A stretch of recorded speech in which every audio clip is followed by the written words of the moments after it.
5:30 alarm went off and disrupted the recording. Um, Maybe I'll just put these as shorts, maybe. I mean, the little things at the top. Anyways, what came to mind, or what I guess when I'm having a feeling, or feeling bad, or feeling low, depressed, or just saddened by a situation, because there's not much I can do. What my spirit is teaching me, there's not much I can do about the circumstance. Like he's telling me, son, you can do all the performing and dancing and flipping in front of them you want. They see you, but they refuse to acknowledge you.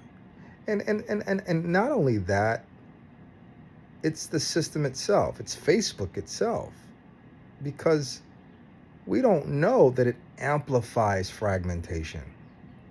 It can choose who sees what when they see it. That's the power of it.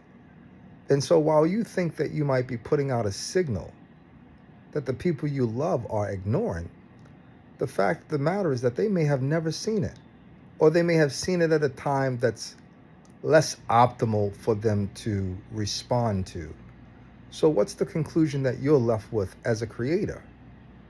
Your energy is shifted. You feel down. You are disappointed. And what's the significance of that? It redirects your signal.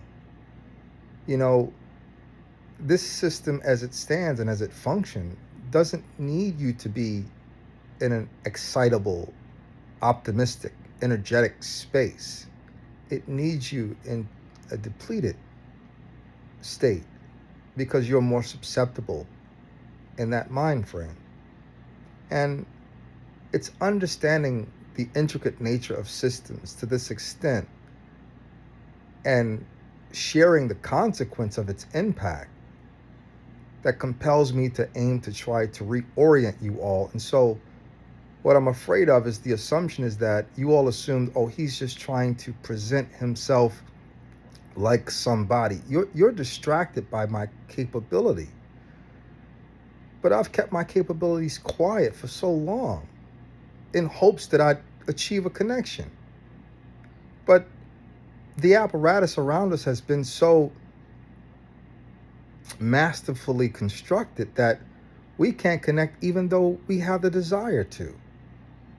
And the funny thing about it is I possess a level of understanding that I can look at the system and see it function. And not only see it function, but recognize its impact, not only to myself, but the people I love. But I can't even get the people I love to hear my voice to be able to explain to them how they are being manipulated. So I have no choice but to just walk away. And it's been the hardest thing I've ever had to do. Because I love. I understand what love is now. Not now, I always have. Well, I mean, that's been an increasing understanding as I've continued to walk with him. But he shared with me his heartbreak. He shared with me his heartbreak. When you really get intimate with the book of Isaiah, Jeremiah, like I've mentioned these things before, but you guys probably won't read them because you have no interest in a real relationship with him, because you're afraid he's going to tell you something that you don't want to hear, and you prefer yourself over his instructions. How can you say that you love me and not do the things that I say? See, you want to claim that you love him, but you don't want to do what he says. You're a hypocrite, a proud one, a narcissistic one, an arrogant one, a one that lacks understanding. Everything that he's warned you about, the mismatch of orientation and alignment, is right there in the book. But you refuse to heed the warning. From myself, from the book, from him. What comes to mind is a story where I believe, yes. What is that? Let me dig into my brain.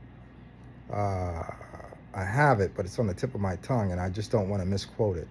But I'm just going to freestyle. I'm not going to struggle with that. My brain loves to play games sometimes, and I'm not going to play with it this morning.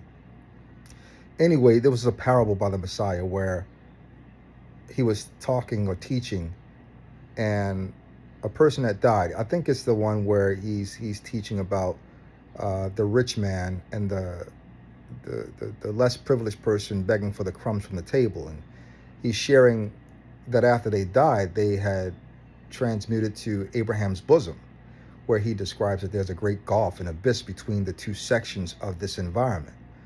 And the rich man had asked Lazarus to dip the tip of his finger in the water to, cool his tongue.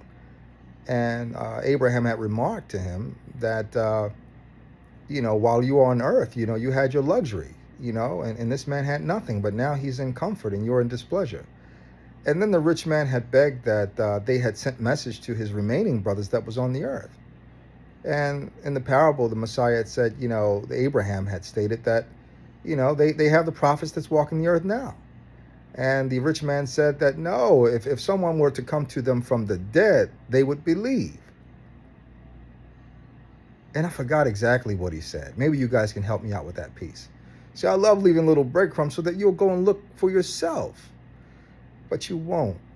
You have better things to do. But this is just so happens to be where I live. And if you want to know me, you have to come to the garden. And there are no clothes in the garden. The garden, you can't wear clothes in the garden. It's a place of nakedness. And I say this as a metaphor to say, you can't cover yourself here. Not in my presence, not in his word, not in truth. There's nothing that you can cover, and people don't like that I can uncover them. And I don't always uncover people. I give you time to expose yourself. Like that woman in that chat. I have no desire for violence while I'm capable of it. I have no desire for it. And if I have the upper hand, you won't find me celebrating that with any man or woman. I merely want you to find him, to keep him, and to follow him. Not from a religious perspective. I do not believe in religion. I believe in function. Function comes first.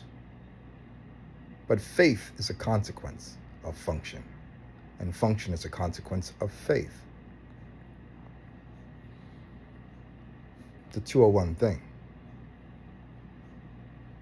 Those that worship him must worship him in spirit and in truth. It's always in conjunction. Anyways, I guess in conclusion, Moses was a very meek man. I think about Moses a lot. I have many biblical heroes. But I'm in the station of Moses when I relate to my family, friends, and associates. And I think of an episode where Miriam and Aaron, but Miriam being the vocal one in this situation, wanted to be recognized as an authority figure. Her and Aaron wanted to be recognized. They wanted to be recognized themselves. See, here's a different thing, and here's a thing that many people probably can't appreciate. I didn't choose this. I didn't choose it. I would have chosen friendship. I would have chosen companionship. I'd be married with a wife and some kids. I love children. I love a woman, a good woman. I would have been content with that. And many conversations that I've had with God, like, man, you know what? I didn't ask for all of this. I don't need all of this. I'm just a regular, hard-working, horny man. Just give me a good job, good labor, and good sex. That's all I needed. But that wasn't his plan. And so then you have other people that look at you like you chose it. Like it's my fault. I didn't want this. And neither did Moses. And they constantly tried to browbeat and even kill him.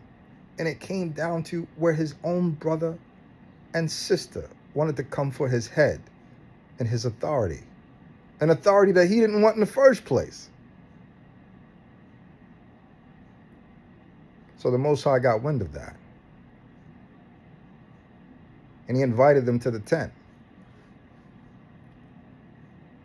And for Miriam's disrespect, she was turned leprous for 7 days. Moses prayed on our behalf. But God's response to Moses was, if her father but spit in her face, she would be unclean 7 days. You don't know him. All I'm trying to do is introduce him to you in a way that's intimate, that's naked, that's representative of the garden itself. But you've built your own garden. Enjoy it while you can.